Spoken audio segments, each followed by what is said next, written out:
டெல்லி அரசியலை பேசி பேசி வசமாக சிக்கிக் கொள்கிறார் ஒருவர், தமிழ்நாட்டைச் சார்ந்தவர். அது யாருன்னு பார்த்தீங்கன்னா நம்ம அக்கா கனிமொழி அவர்கள் தான். இன்னைக்கு என்ன பேசியிருக்கிறாங்க கனிமொழி அக்கானாக்கா, மணிப்பூர் கலவரத்திற்கு பிரதமர் அவர்களும் உள்துறை அமைச்சர்களும் பொறுப்பேற்க வேண்டும், முதலமைச்சர் ராஜினாமா செஞ்சதெல்லாம் எங்களுக்கு பத்தாதுன்னு சொல்லியிருக்கிறாங்க. அக்கா கனிமொழி அக்கா, தமிழகத்தில் சில வருடங்களுக்கு முன்னால இலங்கையில் ஒரு இனப்படுகொலை நடந்தது, ஞாபகம் இருக்குங்களா? அந்த இனப்படுகொலை யாரால நடந்தது?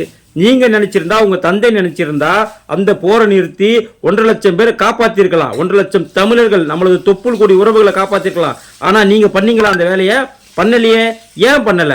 அப்ப மணிப்பூரை பத்தி பேசுறீங்களே, அப்ப அந்த 1.5 லட்சம் பேருக்கு உங்க தந்தை பொறுப்பேற்றுக் கொண்டாரா? அல்லது நீங்கள் கூட்டணியிலே 10 வருடம் இந்த 1.5 லட்சம் கொலைகளை கொன்ற அதற்கு பிராய்ச்சித்தமாக நீங்கள் பதவியேற்று பதவி சுகம் கண்டீர்களே 10 வருஷம், அந்த 10 வருஷத்துல என்றைக்காவது ஒரு நாள் உங்கள் தந்தை பொறுப்பேற்றுக் கொண்டாரா? இல்ல சோனியா காந்தி பொறுப்பேற்றுக் கொண்டாரா? இல்ல சோனியா காந்தி ஆட்டி வித்த பொம்மையாக இருந்த மன்மோகன் சிங் அவர்கள் பொறுப்பேற்றுக் கொண்டாரா? ஏன் அவங்களெல்லாம் அப்ப நீங்க பொறுப்பேற்றுக்க சொல்லல? அந்த கொலை சம்பவம், அந்த 1.5 லட்சம் பேர் கொன்னது யாரால கொன்னாங்க? உங்கள் குடும்ப சுயநலத்திற்காக கொல்லப்பட்டார்கள். அவங்களுக்கெல்லாம் நீங்க பொறுப்பேற்றல. மணிப்பூருக்கு போயிட்டீங்க. அக்கா, மணிப்பூர்ல நடந்தது ஒரு மத கலவரம், ஆனா இங்க நடந்தது இனக்கலவரம். தமிழ இனத்தையே அழித்து ஒழித்திருக்கிறார்கள் சிங்கள ராணுவம். அதற்கு துணையாக இருந்தது இந்தியாவுடைய பிரதமர் மன்மோகன் சிங் அவர்களும் அவர்கள் கூட்டணியில் இருந்த உங்கள் தந்தை கருணாநிதி அவர்களும். அப்ப நீங்க பொறுப்பேற்றுக்கணும்னு சொல்லல. அது மட்டுமல்லாமல் அமெரிக்காவிலிருந்து திருப்பி அனுப்பப்பட்ட இந்தியர்கள் கைவிலங்கோடு வந்திருக்கிறார்கள். மிகவும் அவமானகரமாக உள்ளது. அமெரிக்காவை கண்டிக்க வேணும்னு சொல்றீங்களே, இலங்கையிலிருந்து அகதிகளாக வந்த நமது தொப்புள் கொடி உறவுகளை நீங்க எந்த நிலைமையில வச்சிருக்கீங்க? இன்னும் கூட அகதிகள் முகாமில் அவங்களுக்கு சாப்பாடு சரி கிடையாது, அவங்களுக்கு உறைவிட வசதி சரி கிடையாது, அவங்களால வெளியே சுதந்திரமாக உலாவ வர முடியல. இப்படி ஒரு கொடுங்கோல் ஆட்சியை தான் உங்கள் தமிழகத்தில் நீங்கள் அவங்ககிட்ட வச்சிருக்கீங்க. ஏன் எவ்வளவோ கடிதம் எழுதுறாரு உங்களுடைய முதலமைச்சர்? ஏன் ஒரு கடிதம் எழுதி தமிழக அகதிகளுக்கு ஒரு நல்வாழ்வு வேண்டும், அவர்களுக்கு சுதந்திரம் வேண்டும், அதனால நீங்கள் அவங்க நல்வாழ்வுக்கு ஏதாச்சும் உதவி பண்ணுங்க, நீங்கள் மத்திய அரசை கேட்க வேண்டியதானே? ஏன் இன்னி வரைக்கும் கேட்கல? எங்கோ இருந்து திருப்பி அனுப்பப்படுகிற இந்தியர்களுக்காக நீங்கள் பேசுறீங்களே, உங்களுடைய தமிழ்நாட்டில், உங்கள் திராவிட மண்ணில், உங்கள் பெரியார் மண்ணில் உங்கள் தொப்புள் கொடி உறவுகள் இங்கே அகதிகளாக திரிந்து கொண்டிருக்கிறார்கள். சுதந்திரம் இல்லாமல், சோறு தண்ணி இல்லாமல் திரியிறாங்களே, அவங்களுக்கு ஏதாச்சும் ஒரு வழி நீங்க பண்ணீங்களா? உங்க தந்தை கிட்ட பேசுனீங்களா? இல்ல உங்களுடைய அண்ணன் கிட்ட பேசுனீங்களா? அதனால எப்ப பார்த்தாலும் டெல்லி, உத்தரப்பிரதேஷ், மணிப்பூர், தயவு செஞ்சு நிறுத்துங்கக்கா. எவ்வளவுதாங்க உங்களுக்கு எங்களை மாதிரி சின்ன பசங்க அட்வைஸ் பண்றது? தயவு செஞ்சு உங்களுடைய ஆட்டிடியூட மாத்திங்க. உங்களுடைய அரசியல தமிழகத்தின் பக்கம் கொஞ்சம் உங்க கண்ணை காட்டுங்கக்கா. நன்றிக்கா, வணக்கம்க்கா. டெல்லி அரசியலை பேசி பேசி வசமாக சிக்கிக் கொள்கிறார் ஒருவர், தமிழ்நாட்டைச் சார்ந்தவர். அது யாருன்னு பார்த்தீங்கன்னா நம்ம அக்கா கனிமொழி அவர்கள் தான். இன்னைக்கு என்ன பேசியிருக்கிறாங்க கனிமொழி அக்கானாக்கா, மணிப்பூர் கலவரத்திற்கு பிரதமர் அவர்களும் உள்துறை அமைச்சர்களும் பொறுப்பேற்க வேண்டும், முதலமைச்சர் ராஜினாமா செஞ்சதெல்லாம் எங்களுக்கு பத்தாதுன்னு சொல்லியிருக்கிறாங்க. அக்கா கனிமொழி அக்கா, தமிழகத்தில் சில வருடங்களுக்கு முன்னால இலங்கையில் ஒரு இனப்படுகொலை நடந்தது, ஞாபகம் இருக்குங்களா? அந்த இனப்படுகொலை யாரால நடந்தது?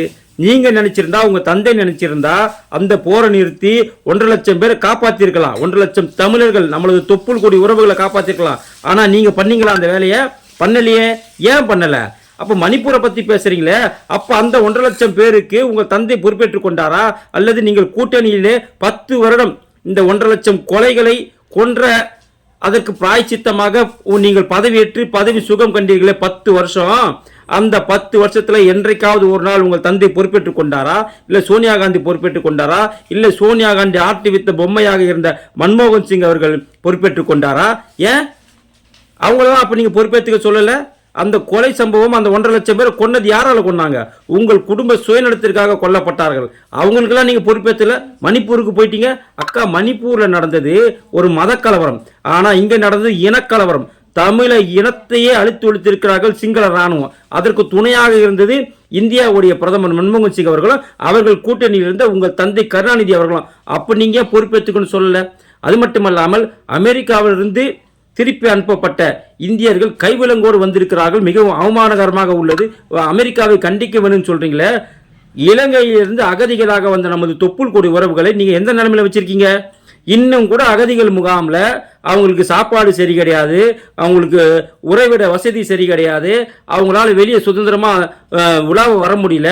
இப்படி ஒரு கொடுங்கோல் ஆட்சியை தான் உங்கள் தமிழகத்தில் நீங்கள் அவங்ககிட்ட வச்சுருக்கீங்க.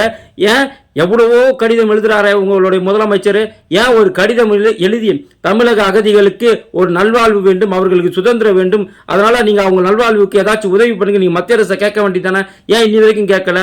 எங்கோ இருந்து திருப்பி அனுப்பப்படுகிற இந்தியர்களுக்காக நீங்கள் பேசுகிறீங்களே, உங்களுடைய தமிழ்நாட்டில், உங்கள் திராவிட மண்ணில், உங்கள் பெரியார் மண்ணில், உங்கள் தொப்புள் கொடி உறவுகள் இங்கே அகதிகளாக திரிந்து கொண்டிருக்கிறார்கள். சுதந்திரம் இல்லாமல் சோறு தண்ணி இல்லாமல் திரியிறாங்களே, அவங்களுக்கு ஏதாச்சும் ஒரு வழி நீங்கள் பண்ணீங்களா? உங்கள் தந்தை கிட்ட பேசுனீங்களா, இல்லை உங்களுடைய அண்ணங்கிட்ட பேசுனீங்களா? அதனால் எப்போ பார்த்தாலும் டெல்லி, உத்தரப்பிரதேஷ், மணிப்பூர், தயவு செஞ்சு நிறுத்துங்கக்கா. எவ்வளோ தாங்க உங்களுக்கு எங்களை மாதிரி சின்ன பசங்க அட்வைஸ் பண்ணுறது? தயவு செஞ்சு உங்களுடைய ஆட்டிடியூடை மாற்றிங்க. உங்களுடைய அரசியலை தமிழகத்தின் பக்கம் கொஞ்சம் உங்கள் கண்ணை காட்டுங்கக்கா. நன்றிக்கா, வணக்கங்க்கா. இதுபோன்று முக்கிய நிகழ்வுகள், அரசியல் தகவல்களை ஆழமாகவும் மாறுபட்ட கோணத்திலும் அறிந்து கொள்ள மறக்காமல் உங்கள் IND தமிழ் 24x7 பக்கத்தை பின்பற்றிக் கொள்ளவும். உங்கள் ஒவ்வொரு ஆதரவும் இதுபோன்று பல நிகழ்வுகளின் பின்னணியை அறிய உதவும்.